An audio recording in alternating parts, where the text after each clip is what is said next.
Welcome to another episode of This is the Way with Artin and Michael. Today, we're going to talk about layoffs, how to increase your chance of avoiding one, except when you shouldn't, and how to be prepared if you're impacted. I came across this crazy stat as Michael and I were talking about this topic. So I'm going to read it to you. 89% of HR leaders say that employees have recently voiced concerns about job security, leadership changes, reorgs. We know all about reorgs, happens all the time. And this is all according to impat, which is a healthcare technology company. Then we came across another stat by Zippia, which said 61% of adults between 18 and 34 have layoff anxiety. That's a big number to me. And then 51% of employees between 18 and 34 feel unprepared for layoff, which again seems like a pretty high number for me. I don't know, Michael, does those numbers surprise you?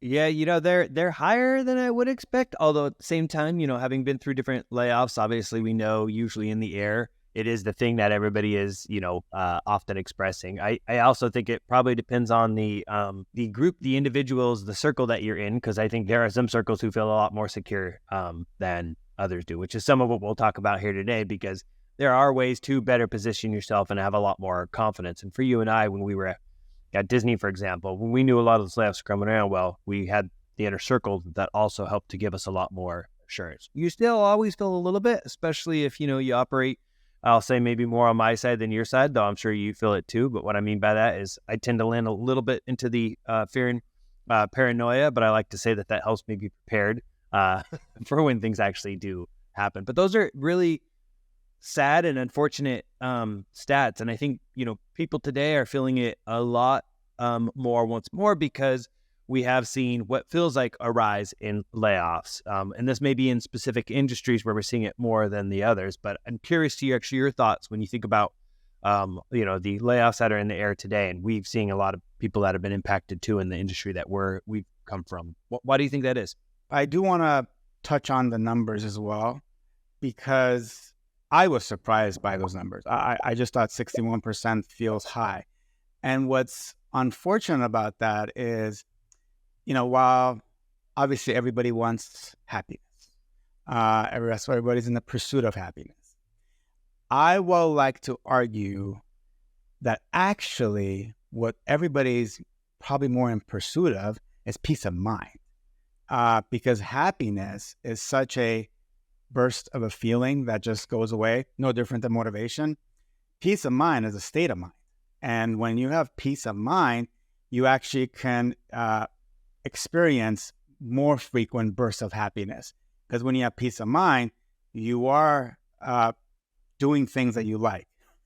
But if 61% of people have layoff anxiety, and that means so many people are not experiencing happiness as much as they want, because they don't have peace of mind. And to me, that's kind of the sad part of this data.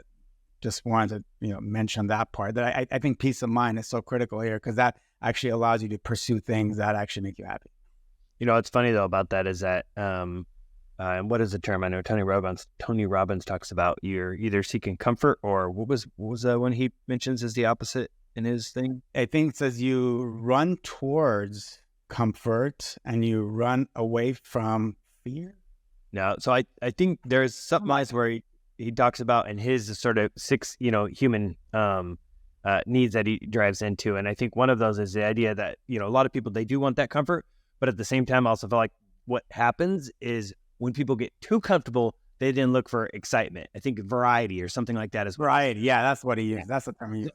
So I think some of that challenge there is that while it's true, of what you had said about how people want that, and that may give them as a psychological safety to then be able to, pursue other things, or even make decisions in the workplace that aren't just about safety, that are about growth, which is really important. But ironically, and that's why I'm just pointing out, sometimes when people get too comfortable, that's when the minds start to look for these. And this is why people look to either do, dangerous things in life, go out, have affairs, or do other stuff, because they're like, I want to feel alive. So anyway, I do think comfort is something that is important people want, but I also think it then sometimes drives people to actually pursue. Yeah, but I don't know if I would 100% correlate comfort and peace of mind. To me, peace of mind is clarity. Be able to clearly think about everything you want to think about without the cloudiness and the anxiety. Because the moment you have anxiety, you're in kind of survivor mode. Yeah. And you're constantly thinking about this one thing that clouds your mind. So to me, peace of mind is just having clarity to then do whatever you want to do. It could be jumping off an airplane, or it could be, fly fishing.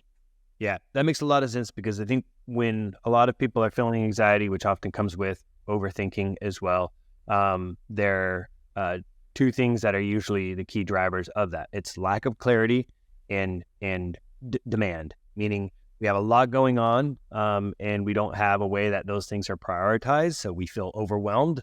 Or once more, lack of clarity, we don't understand those next steps that we need to take, or even what they look like for us. Because in the situations of layoffs, frequently the person is beholden to whatever their company is deciding on their behalf. So that makes complete sense.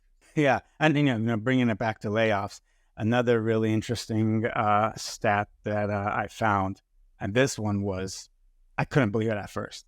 So then I spent another 45 minutes validating this data, which seems unreal still. You guys could do your own research if you don't believe me, but according to Zippia again, the average number of layoffs and discharges a year since 2002, so we're going back 21 years, is 21 million.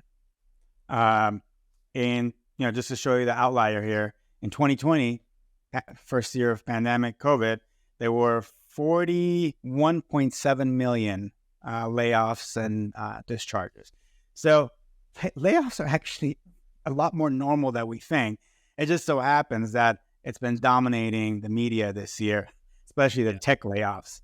And it just has talked about, but it's actually a lot more normal. And I didn't know that. I didn't realize that it was as normal as this data makes us feel like. Yeah, that number's pretty crazy. When you shared that number with me, I doubted it. I'm like, come on, we gotta check that, because it seems too high. But I think that's eye-opening, because again, it should let people know who have been impacted that, hey, guess what? It's it's not that abnormal. It's okay. In fact, a lot of people throughout their career at some point are going to, face that, just like a lot of people are going to face some form of separation with their, employer, even if it's on their own. Yeah, I think that number is actually like 40%. That 40% of people have been laid off at least once in their career, which is almost half. So almost 1 out of 2 people have been laid off. Laid off or separated? Laid off or discharged. Okay. Which is, I think that's a nice way of saying fired. Yeah, exactly. That's what I was curious. Yeah. That's fascinating. So right now in the market, just kind of going back to the question, what do you think? Is there an increase right now? Or is it just, with a worry of recession and other things, just have people with this more on their mind? What do you think? Well, to kind of time box us right now, because obviously this episode is going to air, before we've talked about this.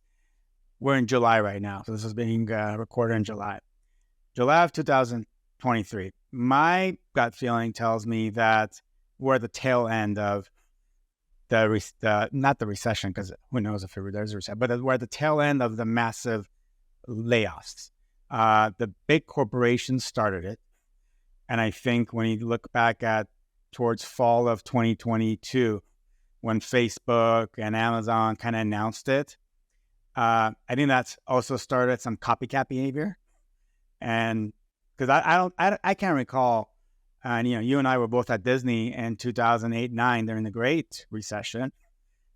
Even though it was 15 years ago, I don't remember layoffs being announced so publicly. So I think the fact that it's so publicly being announced this time around was what's very different. And then I think that created some copycat behavior. Because if Mark Zuckerberg and Amazon and Microsoft are laying off people, they must know something we don't know. Well, let's look into it. And then that just creates this domino effect. Yeah, I think the other thing is it gives a little bit of permission to these companies, because then they're not going to be the only ones in the media who look like the bad, guys. It allows them or they won't even be in the media, because Facebook and Amazon and Microsoft dominate the media. Yeah, exactly. Yeah. The other thing too, I can't help but wonder is, there's tools out there. One of them is called layoffs.fyi, and they really track the tech industry. So I'm sure that being front and center probably helped give the media other data and stats that maybe they didn't always have, the as ease access to or what have you. Yeah. Increase the story. Well, I think, touching on that real quickly, that is another thing that's very different from the 2008-9. Maybe not that different from the dot-com bubble, since the dot-com bubble was very tech-heavy. Yeah. It was 2008 and 9. I wrote down some stats. Let me see if I can find it. So in 2022, 2023, about a month ago, there were about 300,000 tech layoffs. In all of 2008, 2009, there were only around 130,000 tech layoffs. So tech wasn't impacted as much back then. I think the reason now is that during COVID, a lot of these companies overhired. Yeah. And now the post-pandemic economy is not what people thought they would be. So they're just right-sizing. And that's why tech, because I think, think about during COVID, what allowed economies to stay even afloat? It was Zoom. It was technology. It's Amazon shopping. it kept it going. So they overhired. And now that life is going slightly back to normal, they're like, okay, we don't need all these people. Yeah. No, I agree with that. I think, they call it in some ways the hoarding of talent. And there's stories about individuals who they probably had a lot of anxiety the whole time that they were there because they said that they didn't even have a lot of work to do, but they still had this, job. But I do think you did say one thing that I don't know if there might be more to the correlation, because it's true with what you said of the numbers, back in 2008. But I think something that's important to look at is that's almost 15 years now. A lot of these tech companies with, leaning more into it, it's like you go back 10 years before that, you hardly had internet, So I think a big part of it too, with those numbers, I think you'd have to look at those based on the percentage to really see the truth in there. Because I think if you look at pure numbers based on how much people are, investments are happening in technology, that might not be the best correlation is my only thing with that. I agree. Totally agree. Because most likely there were less people in tech back then. Yeah. Look at how much Amazon's going to look at how much any of these other companies. It's the way of the future. Yeah. So, but that's still, fascinating, those numbers. And I think, I do think that oftentimes with layoffs, what can occur is, what would you call it? Call it the girlfriend or boyfriend, syndrome, where basically in life, I don't know if you experience any of these, but I often felt like, remembered a lot with my sister. It's like all of a sudden you hear one of her friends breaking up with her boyfriend, then all of a sudden it's popular for everybody else to do it now because they're all like, yeah, it's like this is follow the doors open. Yeah, look at me in a bad way. Yeah, exactly it. So, but yeah, very interesting. So, I guess be curious for us to talk a little bit more about like the fundamentals of what leads to layoffs, because I think that obviously every person, when any layoff happens, and if it's happening to them, that's what they're thinking about is either the why me or not me or anything like that. And so just real quick, like touch on, the math behind it a little bit, is that if you look at your typical publicly traded, company, they have a certain, earnings or market cap both. And if sales start to slow, or it appears that the economy is slowing down, then that's when they start saying, well, look, we have to make sure that our shareholders get X amount of return, or we don't want to scare them and make our stock drop in value because we have different things tied to that stock, whether it's, the expectations again from the stakeholders, whether it's how they're borrowing against their own money, how they're reinvesting their money. So it becomes important to be able to say, okay, we need to target this $30 million in savings or whatever it is. And so that's where, obviously these things, the email then hits the company and says, layoffs are coming. Now, some companies have taken a vow, if you will, that says, you know what, even in times of bad, they figure out how to make things work as companies. And I think this is usually smaller companies that do this, maybe some mid-size, but it is a lot more rare. But there are some companies out there that do it. But I think as you become a really large company, it's so hard to turn the ship, if you will, in those scenarios. And you start to lose a lot of the I don't know if I want to call it oversight, but like it's the easiest way to be able to get something to happen at that point is often just jump to the layoffs. And it's a tactic some companies use on a regular basis because it's a way to look at or refine the productivity. Because a lot of times people, it can happen in companies where people just become less effective over time, usually because of the leadership. But at the same time, it is definitely something where, companies have historically, leveraged. I think I talked about it before, the vitality curve, where their idea of is about 10% of individuals to 20% in a company are not performing at the level of the 70% who aren't performing at that level, the sort of top 10, 20% of it. And that means, therefore, it is beneficial for companies to look at those lower performers. The challenge is oftentimes is companies aren't very good about actually knowing who they always are. Sometimes you just know, and in other cases, it could be because a person is not very good at cheerleading themselves, getting their work known. The relationship with their boss might not be good. And I think those are some of the things that we could talk about a little bit more about how people position themselves. But before we go there, did I leave anything else off when it comes to kind of the core drivers of layoffs, or at least financially, why companies look at this and need to move forward with layoffs? No, I mean, that's usually the case. It's financial, either microeconomic or macro. That's always the case. It's either the company itself is struggling for whatever reason, they can't get a product out in the market, sales are bad, or the macroeconomic conditions like we have right now are causing sales to slow down. So it's always finance related. And I think one thing with that is, because it's always easy to just focus on how dare the company do that. But at the same time, a company may decide, look, we're going to take a big bet that this product is going to do really well for us. And they go down that pathway, and then suddenly it doesn't do as well for them. Well, it's easy to look at it and be like, Big Bad Wolf, whatever it is now getting rid of my position. But at the same time, it was like, well, had that been successful, which there are plenty out there, now they're growing jobs and creating these sort of things too. So I think there is this flip side. And if the company doesn't lean into a little bit of that risk, which then as an employee you're part of, then you wouldn't have the growth and things like that we have too. So that's why I also think sometimes companies, do get that bad rap around it. But, if you or I, just as an example, obviously we have led teams, but let's just say that you were a CEO of a company. Are you going to have layoffs that occur on a regular basis? Are you going to be the type of leader who says, no, we will never lay anybody off? No, you can't say that. I think that's the goal. I would aim for that, to have no layoffs by finding other creative ways, but you can never say you can't have layoffs. I mean, to touch on what you said, making bets. Well, over the last year, I think an area where a lot of companies made a bet in, but are now retracting, whether willingly or unwillingly, is the metaverse. Mm-hmm. A year ago, there was so much hype on the metaverse. Facebook even renamed them. And now, what do? They just copy Twitter. It's just basic, basic communication. So it's just funny how, companies have retracted that, but they made bets. And for whatever reason, some of those bets didn't work out now. Maybe they work out in the future because companies like Facebook have the legs to stop on something, bring it back. But smaller companies don't. So smaller companies that made a bet on the metaverse and are not able to raise any more money because of the market conditions, they have no other option but to downsize or completely shut down in some startup cases.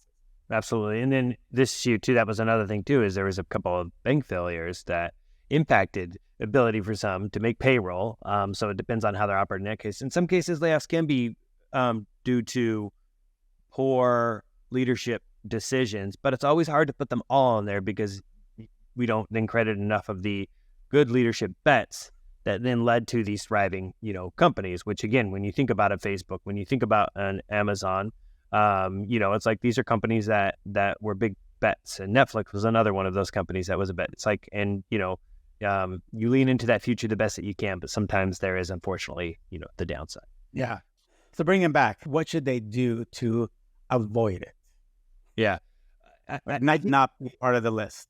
Yeah. So I think our last episode, just to tell folks to check that one out too, I think is a really good one. And it's going to... You mean the episode number 3 about how to best position yourself for promotion? Exactly. Because to me, that actually is the best way that you also avoid layoffs. Meaning, if you are positioned well in a company because you're doing some of the things that we had talked about before, you've got the right relationships, you know the influencers that you need in your corner, you're developing those thoughtfully, that you actually understand, your how to add value to the company and how you're driving impact. Like some people during a recession, they play it super, not recession, layoffs, whatever you want to say, they play it safe.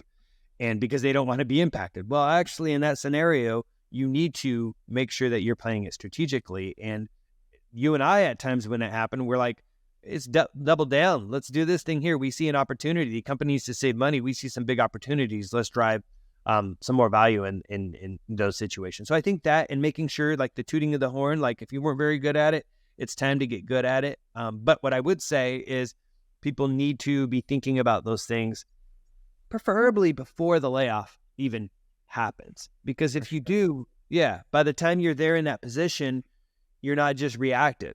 And those are, I think, people who feel a lot more comfortable, confident. And I think that's where you and I were oftentimes in these positions, because we had the inside scoop because we had those relationships. We had confidence because we could articulate the value we were bringing. We knew we were saving that year $5 million for the company.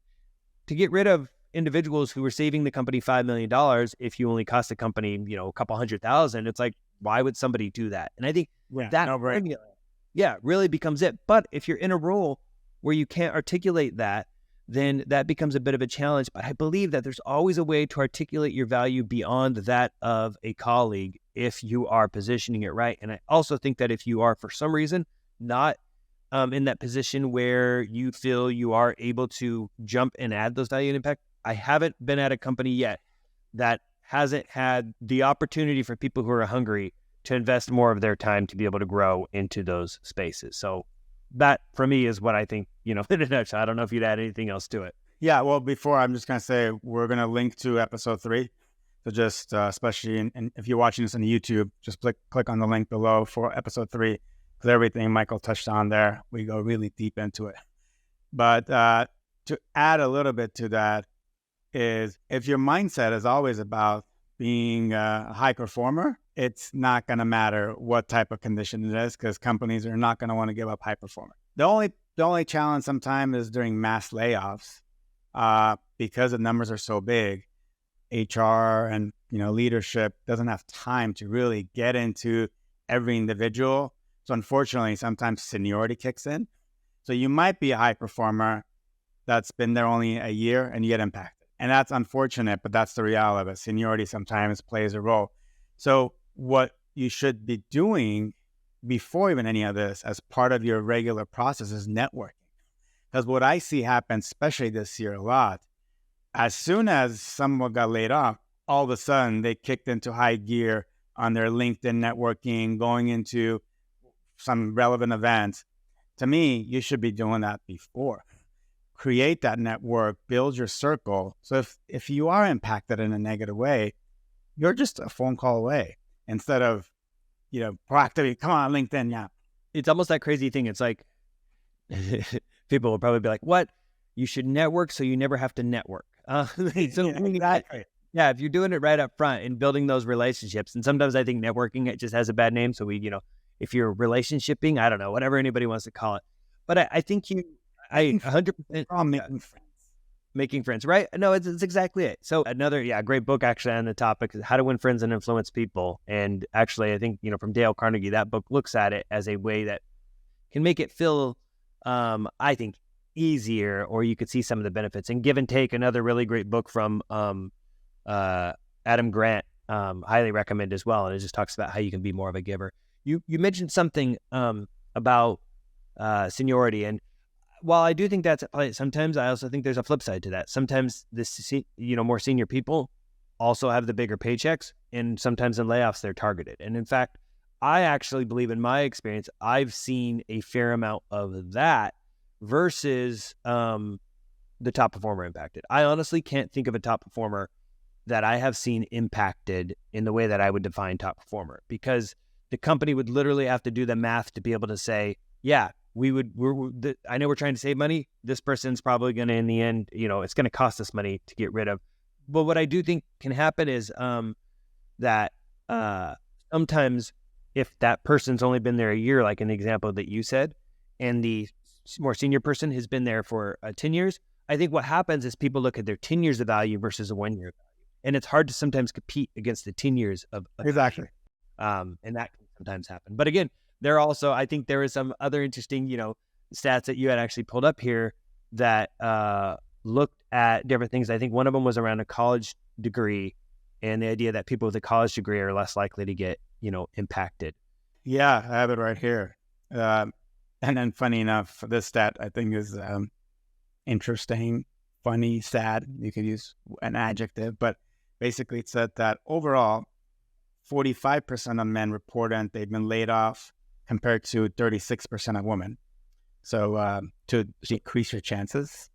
Right. Well, I think maybe what that ties back to, unfortunately, is that when it is people, targeting the numbers, especially if they're like, well, these performers are similar, but this one gets paid more. Well, historically, men have been paid more. While we've seen some improvements around there, it's still the reality at a lot of companies. So to support that argument, the next level stat was that 12% of men had been laid off 3 or more times compared to 4% of women. Wow. So men actually have a higher likelihood of multiple layoffs than women. Yeah. Because I think there's several things there. The pay gap is one of them. Probably D&I comes into play in recent years, depending. I don't know exactly what the date range is for this data, but my guess is D&I comes into play. But then when you go into college, basically it's that 36% of those with a college degree have been laid off, and without a college degree was much higher. I think it was interesting. So touch on what you just said about D&I, and for Artin's really hip, so he just talks in acronyms. But diversity and inclusion, and I mean, he and I both witnessed it, and we've seen, for us, it is where we had mentors who were honest enough with us to be able to point out and be like, well, you're white male, and therefore in this situation, they're looking for leadership for that next, be it vice president role, executive role, whatever it might be. That provides more diversity and inclusion to the organization. So that could be, basically, females, if they're trying to increase the number of female representation in there. Could also be based on race. So there's different ways that's looked at, but that could impact individuals, because it is true that now that's something they have to look at. Now in the past, it impacted individuals in the opposite way, and it was not it was a limiting outcome then as well. I don't think you can think about that too much, because you have no control over it. Yeah. I think you just have to be aware of it, but put it aside and say you're going to be the best person that you're going to be, and let the cards fall the way you want the card, because there's some things that are just so big that you have no control over. So why think about it? And here's what I'd say from the control perspective around that. And we could probably do a conversation on this in the future on its own. But I think where you do have control is if you see that that's where your company is, then you have the choice to decide if you want to change companies or departments or whatever it is, and pursue that. And that might be the case in some scenarios. For me, that's, how I'd felt to this degree, because it's like, all right, well, it's going to, be a limiting factor for a while there. And I think it is important, because that's part of the rules, if you will, or your unique promotion criteria that you have to look at to understand. I do want to look at here, and just saying that, and I just want to say that because I do think how you respond is in your control. How the company is operating is how the company is operating. And I think it's important because you mentioned the mindset. And I want to take that back too, because with the number of layoffs that happen to men versus women, while I do think, some of that could be that pay gap, I actually think that more of it has to do with women having usually a stronger emotional intelligence, which to me relates heavily back into, mindset. This is around your self-awareness, your self-management, your relationship management. Not to put in a bucket, but there have been ample studies out there have supported that, women are better listeners, for example. And actually science, I read once supported that. I am my emotional intelligence is potentially higher because I have 3 sisters. So just by default, I'm hanging around those 3 sisters, anyway, no. But I think that's an important factor that I think, because emotional intelligence is actually the biggest factor in your ability in your career to be able to see that, movement, because it's a matter of, can you be a good leader? How can you work with people? If you can't develop those relationships, you're in trouble. I think that's probably the big factor for. Yeah, that's a really good point. So let's maybe pivot a little bit, because in the top we did talk about how to avoid layoffs, except when you shouldn't avoid them, which kind of sounds a little bit counterintuitive. So what do you mean by that? Like, what does that mean? Yeah. So look, I mean, so many people have this fear, and this is why earlier when you defined the difference between clarity and comfort, I think it's important, because oftentimes people get comfortable in their jobs, and they're not even being all they can be. There's so much more potential. Like, I've met very few people who got laid off who didn't suddenly realize, oh my gosh, I wasn't even enjoying that anymore. Or this new thing I found is so much better. Again, it can be like getting into another relationship. And so that's where I think oftentimes we are our own worst enemy, because we're seeking comfort so much that, we're seeking that so much that there's safety that comes with what we know. But sometimes what we know may not actually be best for us. So I sometimes believe that having, it's almost like being pushed from the nest at times. Like you knew you should be going out and flying on your own, but unfortunately, for whatever reason, you didn't want to. And I know that's not everybody, but I think in a lot of scenarios, almost always, and you tell me if you have different experience, everybody ended up better. And when I say almost always, somebody out there might be like, well, what if I'm the almost, that's not, or whatever it is. Again, back to mindset. Anybody who's decided that they are now going to go and do greater things has always gone on to greater things. Those who got stuck in why was it me, sadly might remain stuck. 100%. Just like you, I've been in that unfortunate situation of having to tell people that the role has been eliminated many times. In some cases, it wasn't my decision. In some cases, it was. But in all cases, I took the responsibility of, I want to help that person kind of through this. And either helping him with a role, or in most cases, and I don't say a good number of cases, I knew that this person was doing something on the side, or I knew this person had a different passion. So I just talked to them about, this is your chance. This is your chance to, all layoffs come with a severance package. Obviously, the companies have varying rules and the how long that. I'm going to correct that. Not all companies do when it comes to layoffs. Some companies do, but not all companies, and it depends on your level and position too.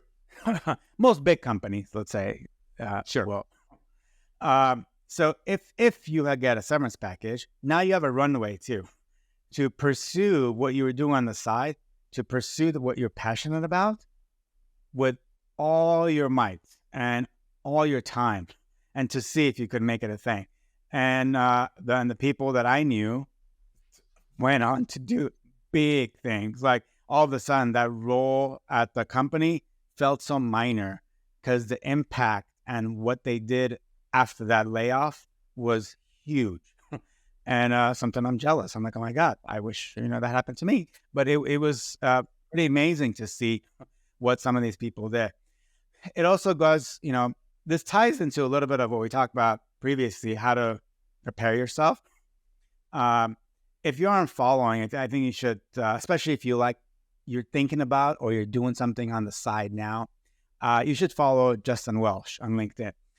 Because he's kind of the godfather of the solopreneur movement and provides a lot of good insights around how to actually